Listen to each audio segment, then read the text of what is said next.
everybody, welcome back to my channel. I hope you guys are all doing great today.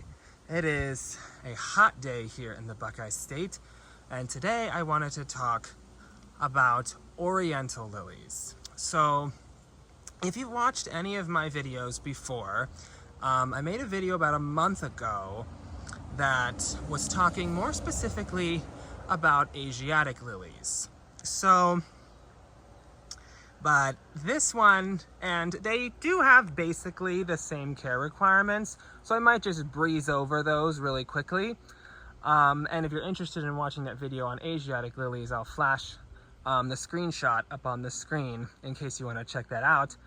But yeah, today I want to talk a little bit more about them and also how to differentiate them from the Asiatics. So first and foremost, the biggest difference, I think, well, not the biggest difference, but one difference is that they typically bloom later than your Asiatic lilies. So you will notice that your Asiatics, at least where I live in my Zone 6 garden here in the Buckeye State, they typically bloom in June.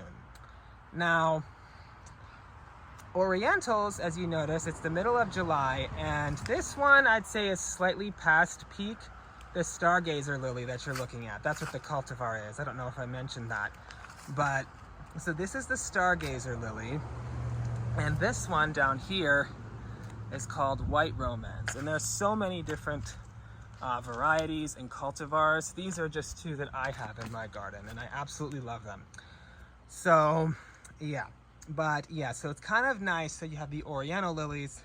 They typically bloom mid to late summer. So July, maybe August, depending on the variety and what your climate is like. But these seem to be blooming right around middle of July, early to mid-July for me. So yeah, that's the one big difference is their bloom time.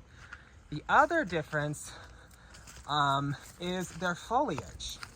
So you'll see Oriental lilies, I think, have much prettier foliage than the Asiatics. So these ones here, these are Asiatic lilies, and you kind of see they have these kind of thinner leaves. They have basically the same shape, but they're a little thinner, and I personally don't find them all that attractive. But the Oriental lilies have these really pretty oval leaves, and another thing I notice is their leaves tend to be more spaced out. So if you have lilies that have more oval shapes, they're probably Oriental lilies. So the other difference is the direction in which their flowers open. So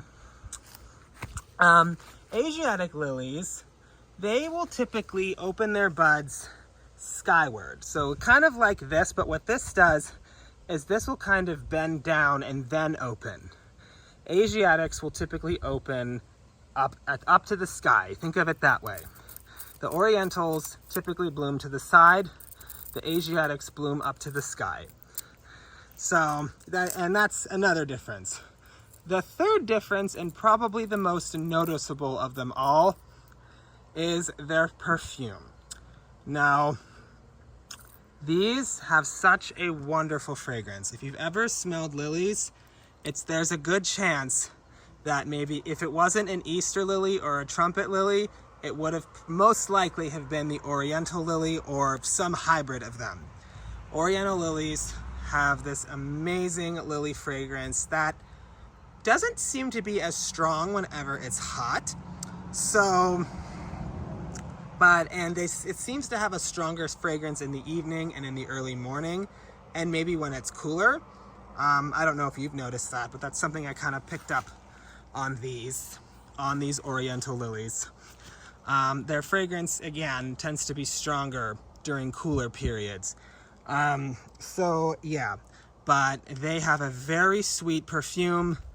They smell amazing, and another thing about them that's really great, the butterflies love them. I have seen so many butterflies visit these Oriental lilies. It's amazing. So it's fun to watch them. So, and as for care, it's really not different, but a quick recap of it. These Oriental lilies like full sun to part shade. They can do part shade. Mine are more in a full sun position, but if you have a little bit of shade, they'll still do fine. In fact, especially if you live in a warmer climate, where you have like really, really hot temperatures, they would probably prefer some afternoon shade so that their blooms don't get burned out. So that's sunlight. And again, soil, nothing special. They just need well-drained soil, like your Asiatics. They cannot sit in water. They will not appreciate that. So make sure your soil is well-drained and preferably rich, because they need a lot of energy, again, to make these big, gorgeous blooms. I think they're so pretty. So yeah, make sure the soil is rich, well-drained, and they'll be happy. Water, standard, they should get about one really good watering once a week. If it's hotter or drier, maybe more. But yeah, if they're in containers, if you have like one of these shorter ones, I don't know if these ones, like the taller ones, would be good for containers, just because they might flop over, or they just might not be able to, I don't know, maybe look disproportional in a container. I don't know. But I kind of prefer to have these in the ground. However, I do have one that I'm growing in a container that I think it's going to do well. It's already done blooming, but I will flash a picture of it up on this screen. It was this gorgeous double Oriental lily. It was absolutely incredible. So yeah, that is, what else? Fertilizer.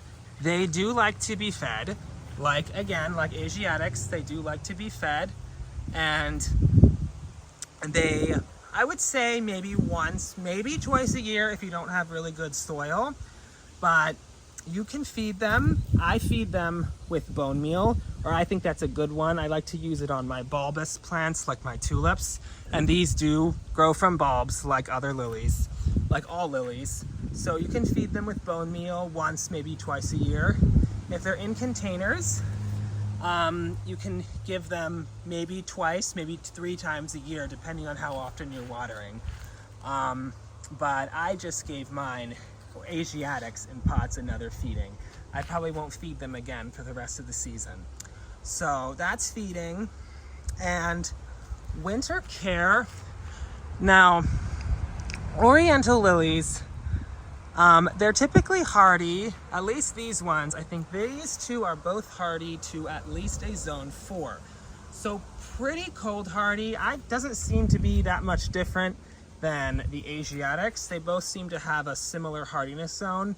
However, generally speaking, the Orientals are slightly less cold hardy. So if you're in a zone 3, that might be pushing it for some. There are some that will go to a zone 3. The one I have in the container, that one I think is a zone 3. So, but I would say generally a zone 4. But again, check the tag on what variety you have. So if you are living in a borderline zone, it might be a good idea to give them a few inches of mulch after the ground freezes in fall.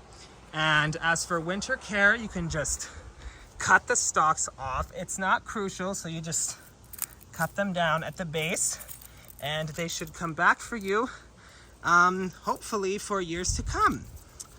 So I hope you guys enjoyed this video on Oriental lilies and kind of how to distinguish them from the Asiatics. Oh, and another thing I forgot to mention is Orientals don't typically come in as many colors, I've noticed.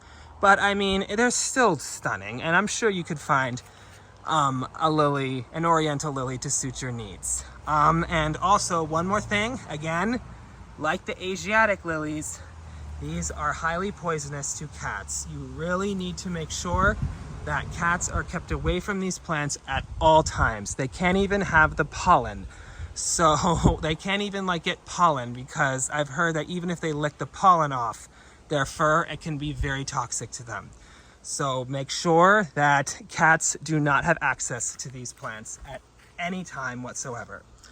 So yeah, so that's kind of it on Oriental lilies. So not too much different as far as care is concerned from the Asiatics, but they do have kind of a unique look to them from the Asiatics.